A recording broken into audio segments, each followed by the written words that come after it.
guys, I'm Kate, welcome back to my channel, and I had a commenter request that I make a video about how to finish the first draft, and I was stumped because I thought I'd done this before. Nope. How? I've made so many writing advice videos. I've talked about NaNoWriMo advice. I've talked about what to do after you finish the first draft. I've talked about different ways to outline, what am I doing? Nothing on how to complete the first draft, and that is the biggest hurdle that writers face. It's been several computers since I've completed my first draft, but before then there were even more computers where I'd had numerous unfinished drafts. I'm gonna wager that it took me at least 10 different stories and 10 different first drafts to finally type the end. And I don't think I'm alone in that. You do hear some stories about people who are published on their second ever story, and that's amazing, but that's not the usual. And in order to be published, in order to finish a story, you have to finish the first draft first. Anyways, I do of course have advice on this, with the disclaimer being that this is just how I do it, this is how I've learned to do it, this is tips that I've taken from other people and practiced and used on my own. So what works for you may not work for me, what works for me may not work for you, but I always think it's helpful to talk about things like this because just listening to other writers talk about writing gets me inspired and is I need a computer now, I need my notebook. So even if these tips don't necessarily help you, or you finish the first draft before, at least it'll be fun to talk about. Or so I hope. I guess I should say that. This could be awful. Who knows? I haven't filmed it yet. First, it's important to figure out why you haven't typed the end yet, why you haven't finished your first draft, because what's blocking you from doing that is the thing that you have to overcome. In my experience, talking with other writers, I think there are kind of 4 categories that people who haven't finished a first draft fall into. And so I'm gonna give it to you real quick. Here's where we face some truths. First, are you giving up because you think your writing sucks? When you read it back over, do you hate it? Does it not compare to the books that are on your shelves? Is this your problem? Or is your problem that you're constantly getting new ideas for your story? Are you stuck in a never-ending loop of world building? Do you find yourself feeling like you need to know more and more about your characters and filling out bios instead of actually writing? And do you agree with the statement, there's always more research to be done? Or do you find yourself bored halfway through? Once you know what's going to happen at the end, do you find yourself not wanting to write it anymore? Or is there another story, one you know less about, that's calling your name? Write me, I'm new and shiny and interesting. That was an awful voice. I don't know what that was. I sounded kind of like Pinocchio. But then do you get halfway through the new shiny idea, know the ending, and then the process starts all over again? Or finally, are you someone who's written all the way through, but then you get to the ending and you're like, I don't know how to wrap this up. I don't know the conclusion. I'm stuck. Or I know the beginning, I know the end, but there's just this huge chunk in the middle that is eluding me. That's something else too. I'm gonna timestamp this video because I timestamp all of my videos, but if one of those categories really stood out to you and you're like, that's me, feel free to click ahead to that one. For the worrier, the one that thinks that their story sucks while they're writing it. This is one where you get the standard advice over and over again, and I am going to give you the standard advice partially because I do think it is worth repeating, but I'm also gonna give you 5 tips-ish to kind of help you overcome that for more practical purposes. Standard advice incoming. 1, first drafts always suck. They just do. You cannot compare your first draft that you're writing right now with a book that is on your shelf. You cannot do it. I know those are the only stories that you've really read, unless you read fan fiction, which might be a good idea. Maybe you should try that. That's not a tip I'd thought of, but just to see how other people, not professionals, who have had a million editors and met publishing standards have done it. Because that's the key, is that these books, these finished books, are ones that are at the standard of publication. They have been through so many eyes that you cannot compare your first draft to those. It is not fair, and it's just, no one should do that. And if you had another writer friend, you would tell them the same thing. So you need to start being a little kinder to yourself, okay? Second, you can't get better if you keep giving up. You're sticking yourself in a loop. It's so bad, I'm so bad, you stop, you start again, but it's you're not gonna get better if you keep quitting. That's just how it is. Let's move on into the tips. 1, font color is your friend. Turn your font to white. Anything that you've already written, turn it to white. The second tip is that each day you start a new scene or each day you start writing again, use another Word document. Use another document somehow. Get a blank thing in front of you to see. And the third, and why you need the first two tips, is do not allow yourself to reread what you have written. So much of rereading is just like, oh, I need to remind myself of what happened in the last scene. Like it's very innocent at first until you realize where your mindset's at. So don't allow yourself to do it. If you need to do the dirty tricks to keep yourself from rereading, do them. Ain't no shame in that game. You gotta do what you gotta do. What's another common phrase? I don't know. Done. If you've done the things that I listed before, it will be a conscious effort on your part to go back and reread. Somewhere in there, your brain's gonna click in and be like, I can't do this again. 4, follow authors on Twitter, because every new draft teaches you something, every new story teaches you something, and even published authors have a hard time writing sometimes, and you will find that on their Twitter. They are very honest. Twitter just brings it out of us. And if your favorite published authors are struggling, that means it's normal. That means you can struggle too. It's okay. Besides your favorites, I definitely recommend you checking out the Pub Crawl podcast. They are very honest about all things industry, but also writing in general. And then check out V.E. Schwab on Twitter. She is phenomenal and has so many relatable things. She tweets a lot, okay? Kirsten White, that's another good one. And they'll also interact some, it's really fun. They have, again, tons of writerly advice, so go check them out. And then the 5th tip is to find a writer accountability buddy. If you don't have any writing buddies, you're on this video now, I will be your buddy. It sounds weird, but when you feel responsible to someone else to not delete something, your whole mindset changes. Now for the dreamer, the one who keeps coming up with new ideas for their story, I think this is the biggest trap of all. Honestly, if I had to take an estimate of my writer friends that have fallen into this, it would be higher than any of the others. 75% of the reason here. It's when you're writing and then not writing and then plotting and then character bioing and then you're doing a lot of other story-related things besides actually writing. And if I'm allowed to pinpoint a little bit further in my personal experience, a lot of the time these people are writing things like high fantasy and like really in-depth sci-fi. So you understand why they feel like they need to do a lot of world building, but the problem of course is they're not writing. Right? You know, that is a problem. Because this is where we have to get some truths out of the way, and that's where you need to be honest with yourself and ask yourself how much you are actually writing. Because I find a lot of people have written their epic fantasies like up here. They haven't written them in a Word document or down anywhere. It's all in their head. And the difference between something being all in your head and actually on a piece of paper that you can give to someone is literally what writing's about. Writing is the hard part. And it's okay to have a world that you like to run to that's all up here, that you constantly imagine and think up new things, and I think that's fantastic. The question then you have to ask yourself is if you're content with it being a playground for yourself, or if you genuinely want it to be something that you can give other people to enjoy. And if you're always feeling like there's more and more research that needs to be done or more world building or whatever, ultimately what you're doing is procrastinating. If you do want it written, if you've decided that like when you're thinking this through, you want it written, it's not just a playground for yourself and you're not writing it, that's procrastination. You're just putting it off at this point. Because how many times have you heard someone say, I have a great idea for a story, or, oh, you should have this idea, you could write it and make it into a book.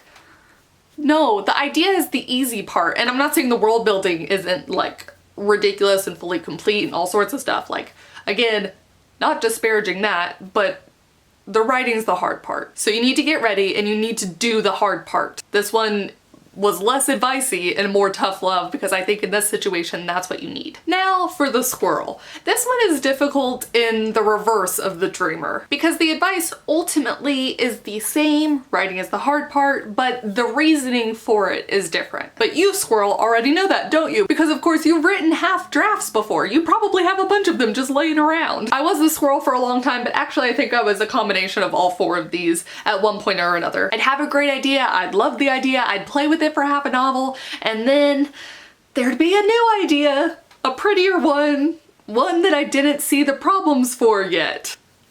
That's the key. I talked during NaNoWriMo about creative slumps that you go through throughout the month, but I think that those creative slumps are true not just in November, but for every first draft. And for me, that's 60% to 2/3 of the way through the novel. it's not close enough to the end, like you can't quite see the finish line, but you also have all of this stuff behind you so that the doubts from before where you're like, oh, is this good enough? Is this worthwhile? Start creeping in. And also you might have written yourself into a hole a couple places. Some of your subplots have just like run away from you and you're just like, oh shoot, this is a problem. This is gonna be kind of hard to keep going with. Here's another idea I have, a really cool beginning. Squirrel. For the squirrel, the best way out is just through. Eventually you will have enough half drafts that you find one story that push it, like you're able to push through and get to the end, and once you realize that you can do it, a lot of the times it's easier to distinguish between this idea just isn't full-fledged enough versus I'm just, you know, not focused. Baby steps to forcing it, aka speeding through this through it process. I said through a bunch there. So you've written half a novel, you want to move on to something else for whatever reason. What you need to do is for every major scene up until the end, write one sentence. One sentence. Just finish it out. And if you already have an outline, I'm gonna guess that this should be pretty easy for you, but probably if you're the squirrel, I'm gonna bet you don't have an outline. Make yourself do it. One sentence for every scene, every major scene, and then maybe like a little wrap up for the end. Okay, that's it. Just get to it, type the end, move on to the next one. Yes, I'm giving you permission to do it. Because half the time that you want to move on is because, like I mentioned, you're kind of stuck. It is so easy when you're met with the resistance that the 60% way through the draft gets you, so easy to give up. Don't do it. Or conversely, do it. And in the process of writing each sentence down and just kind of being like, okay, this is how this is gonna happen. Make yourself do it, and I think you'll find that you have a renewed energy for your story because of course you've kind of come up with the entire plot left. You kind of know how you're gonna get there. You're already 60% of the way through. You do that enough times, you're gonna finish. Yours is just a waiting game, squirrel. For the technical issue, I feel like the other names were like a little bit better, but now I've talked before, naming is not my strong suit, so you're gonna be the technical issuer. That sounds like you're giving out the technical issues. Whatever. So you're not bored, you're not procrastinating, and you actually think so far you've written a pretty good novel.